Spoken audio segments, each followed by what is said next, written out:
Hey gang, what's up? So I'm currently recording this on the 28th of March, and in the UK, Kung Fu Panda 4 releases today. It's just turned 8 o'clock and I'm watching the film at 2:30, I think. So I'm going to try and get through the other three before then, and one by one I'll make notes on them and get back to this video. So hopefully we have a Kung Fu Panda-thon, that's a cool word, by the end. Once I've watched the fourth one, I'll review it tomorrow and combine it all for you and see where the new one fits in the ranking of the old one.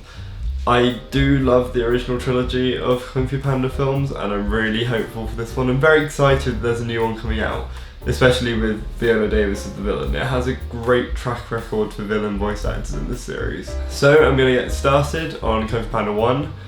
Here goes. It's actually been a while since I've watched these films, this is quite a good excuse.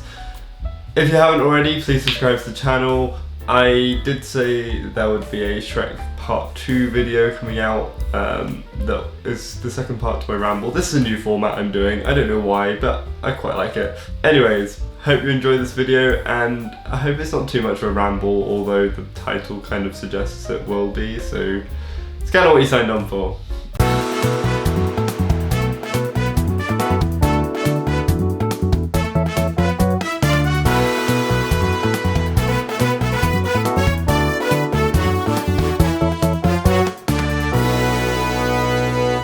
Okay, so I've literally just finished the film and here are my instant thoughts. Man, I love that. I haven't seen it in so long and it was really worth revisiting it. I'm glad there is a fourth one because I don't know if I would have watched these anytime soon if I wasn't. I think I should break these films down in full in future because I have a lot more to say about them, but I do want this video overall to be quite short, so here goes. Let's start with the villain. The villains are essential to the Kung Fu Panda series and I really hope the comedian in Kung Fu Panda 4 lives up to the standard of the other three. Tai Lung sets the bar really high and is a great villain for Shifu this time round. Each villain kind of works with one of the main characters and is their opposite for that film. This is for Shifu and it makes the most sense to have the villain connected to him rather than Po or Oogway as seen in future. The central opposition in this film, with Tai Lung wanting to be the Dragon Warrior and Po falling into it, is a great one as it establishes these two key messages. One of Po coming from could be nowhere and working his way up and discovering the secret is just himself rather than something being bestowed upon him, whereas Tai Lung is going out of this way to seek this endless power and conquer in his way to do so. It's a very uplifting message for anyone as there isn't this sort of chosen one. For now anyway. I mean, Po is still the Dragon Warrior, but it isn't set that he was from a certain background that made him become this way. Obviously in the later films this is then slightly changed, but for this film on its own it's a strong message. Speaking of, Oogway sort of lingers for a bit when he says that Po will be the Dragon Warrior as he finds him being a panda interesting. That's set up for 2 movies time. I don't know if that was intentional that they were always going to make at least 3, but wow. That's great. Also, Mantis being the same size as an action figure comes into play in the second one, so we love cross-film setup. Great work. The characters in this are flawless. Everyone brings something to the table, whether their arc is big or small. Tigress being the centre of attention with the Furious 5 makes perfect sense, and you get pieces of her backstory that I really wish they fleshed out more in the future. I kind of want them to have a villain that's sort of focused around her. I don't think the comedian is, but maybe in the 5th one, because she's quite an important person and her backstory is alluded to in the flashbacks with not being enough for Shifu because of Tai Lung, but she doesn't get enough attention on her own. It baffles me that films like this can be made and that the sequels are just as good. Just about to watch the second one and I know that I prefer it, which is quite a mean feat seeing as that was a masterpiece. 88-minute film, the pacing is on point, every scene matters, and every joke does as well. I think out of the 3 so far, it's definitely the funniest of them. We love a training montage and this one hits it on the head. I do like the change in animation styles as well. I heard that in the 4th one they do a sort of Spider-Verse-esque thing, so I'm looking forward to that. But starting in the 2D as the hero Po wants to be, and then at the end with him walking through the dust and he looks like this mighty warrior, and then you see it's made up of just like a saucepan in the apron. Really reflects his character, and it caps out the film perfectly. And there's Oogway. Oh my god. I would die for that turtle. Absolute one-line king. I'm so glad he got later attention in the third film, as, I mean, his runtime in this film was perfect for his character, and he left at the right time. Mr. Ping coming in clutch, basically saving the film with his secret ingredient soup. The setup in this film is on point throughout. Everything in the first 20 minutes is paid off at some point during the film. It's insane how well it manages to contain itself and also set up the future. I think that's probably the thing that I take away from this film the most, having seen it again since the other films have come out. Now, let's go on to the second one. Here goes. Continuing, I've just finished the second one, and going in, this has always been my favourite Kung Fu Panda film, hands down.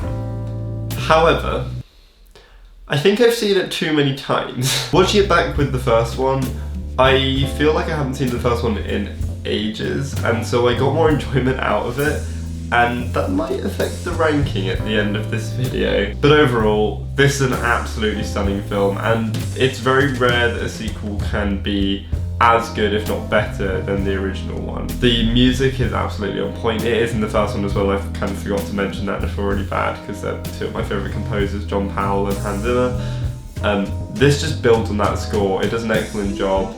Powell has a great tendency of doing this. Just look at the How to Train Your Dragon series. Boy, I should cover those one day. Those are some of my favourite animated films. Lord Shen as a villain, I mean, being voiced by Gary Oldman, come on, what's not to love? The only thing I find about him that's slightly off-putting is balancing the comedic and dark moments in his character. He has some excellent one-liners, and his darkness is way better than Tai Lung's. I just don't think there's the right balance. With Tai Lung, he remains this very dark, power-hungry villain until right at the end, when he realises the secret of the Dragon Scroll, and just this switches into this clumsy mess because he doesn't understand it, and it's very thematic. Whereas Shen is walking the line between comedic and dark the entire time, and it doesn't always land. The pacing of this film again is amazing. Not as good as the first, as it doesn't have to build up that setup, and I think that's due to being a sequel, so I can't really complain about that. I'm slightly curious by the fact that the third one I'm about to watch is slightly longer than the other two. I like the direction that this film takes. It's already had a villain who is a master of martial arts and has ties to Shifu, so switching it to Po and delving more into his backstory is a good move, and also getting the group of them out of the city and going on an adventure elsewhere was an excellent move. Shen not being this physically powerful antagonist is a very good move as well, and they play into his cowardice, and he even acknowledges that he's not as strong physically, but it's his ingenuity and his mechanics of the weapon that make him a force to be reckoned with. This is a greedy child who wants to prove to his family, but in doing so is becoming the detriment to himself. Just like in the first film, trying to escape that destiny is what provokes it into place to begin with. It's a good running theme throughout the series so far, and I think it kind of drops off with the third one, but I'm still very much looking forward to that. I love the pandas. The five don't really get much development in this one, and so I can see why they slowly transition out of the series. I wish there was a little bit more focus on them. I know they get that in their own sort of spin-off TV, but I want that in the main films. When they're planning to do 6 overall, I think that they've kind of cut them down in the fourth one if they're in it at all. I would quite like to see some of them get a bit more focus. You have villains oriented around them to expand them a little bit more, and then you're also playing into Po developing into this mentor figure. Montage. We love montages. The travel montage, I think, is the greatest montage in the trilogy, and that's no mean feat because they are pretty stunning overall. It's nice seeing Masters Ox and Croc and sort of fleshing out the world overall in terms of its kung fu, and it's something that doesn't really continue too much into the future. We'll see spirits of past masters in the third one, but there aren't any new masters introduced or these two really returning in a full form. This one felt a lot more plot focused rather than character driven by multiple characters. Yes, it's an analysis into Poe's backstory, but everyone else kind of feels left by the wayside a little, whereas in the first one there was a much better balance between character and story in its setup. I feel like I'm complaining about the second one too much. I absolutely adore this film. It's one of my favourite films of all time. The Soothsayer, oh my god. Michelle Yeoh has such a distinct voice and character to play with here. And I find it very interesting that Shen's downfall is actually the fact that he lets the Soothsayer live because she's right. In the conversation with her, he stops because he knows that she's speaking the truth about what happened to his parents and can't truly come to terms with that. So killing her would just be wrong, even from his standpoint. Now that's an interesting character arc, but she provides this levity to the film and becomes sort of what Shifu was to the first one, and a mentor for Poe to get through the last act. The last act. My god.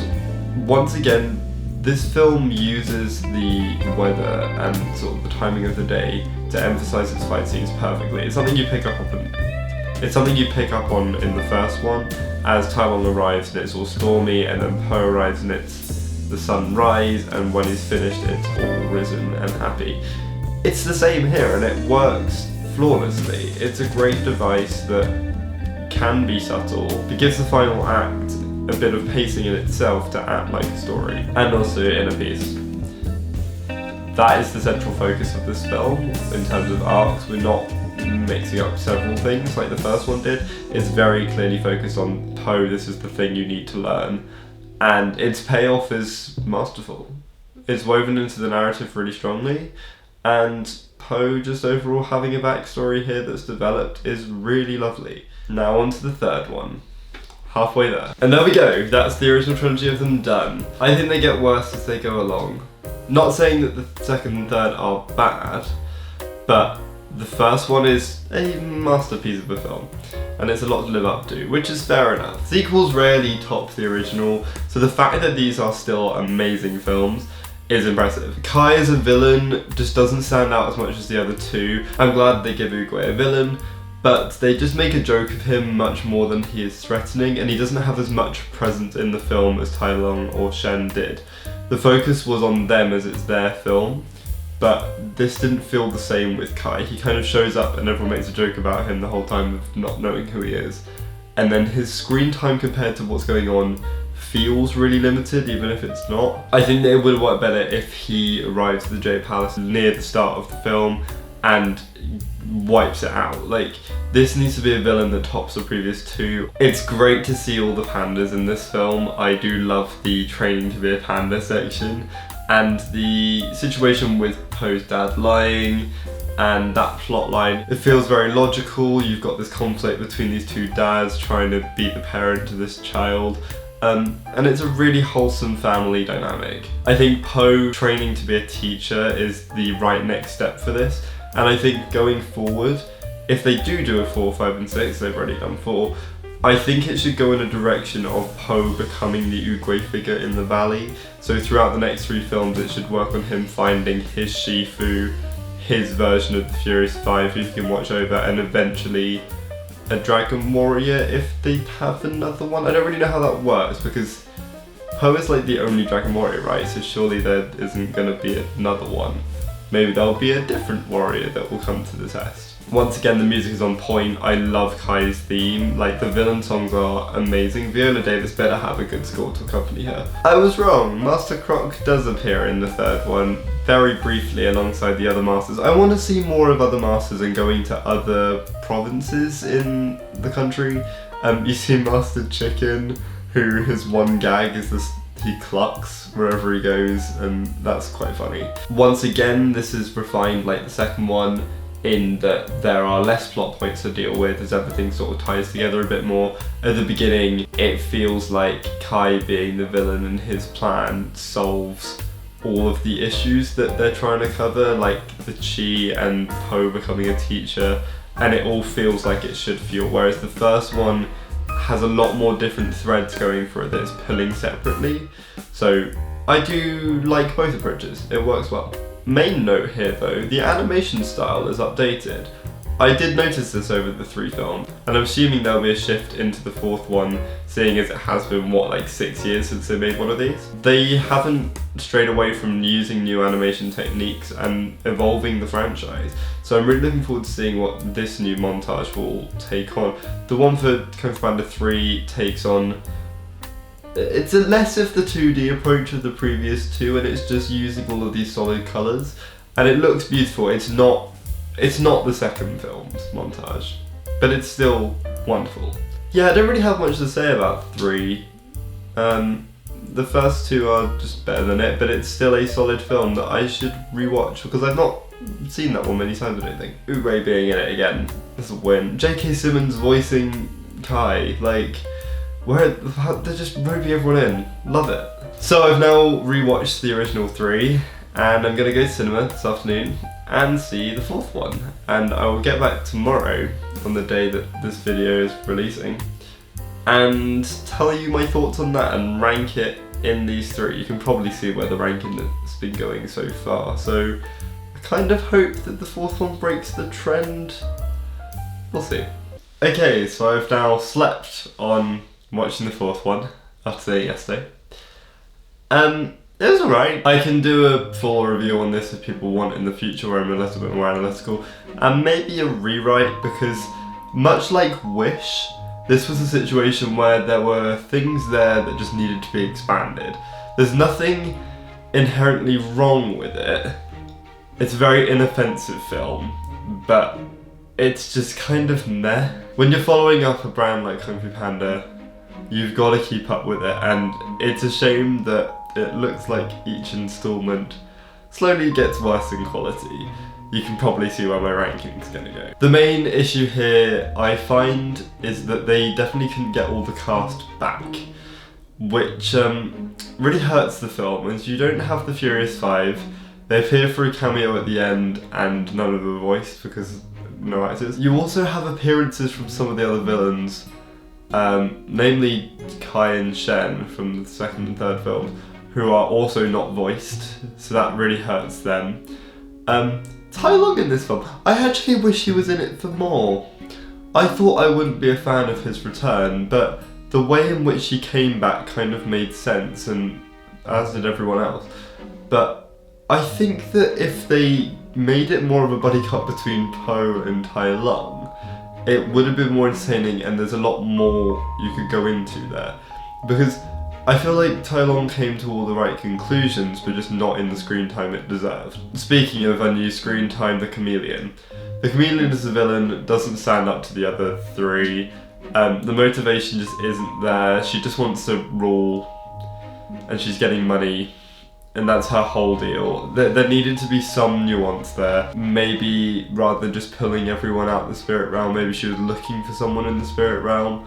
I might look into those sort of things in a rewrite. I like that she was connected to Awkwafina's character, because there always needs to be a personal connection. I won't go into spoiler territory here, don't you worry. Yeah, they just needed more depth. Maybe an intro like Lord Shen's in the beginning of Kung Fu Panda 2 would have helped her just sort of establish her goals. Like, she was very flimsy and not spent time with at all. Where this film flourishes is when it has its side arc with Lee and Mr. Ping trying to follow Po's footsteps, and they go to all the same places he does just to see the aftermath, and that's quite fun. We just needed more Po and Jen, I don't know how to say her name, have an interesting relationship. Awkwafina doesn't annoy me in this film, which is good, because that's sometimes the case. The music didn't pop as much. You got all the main themes, but the new ones for new characters didn't blow as much, didn't they?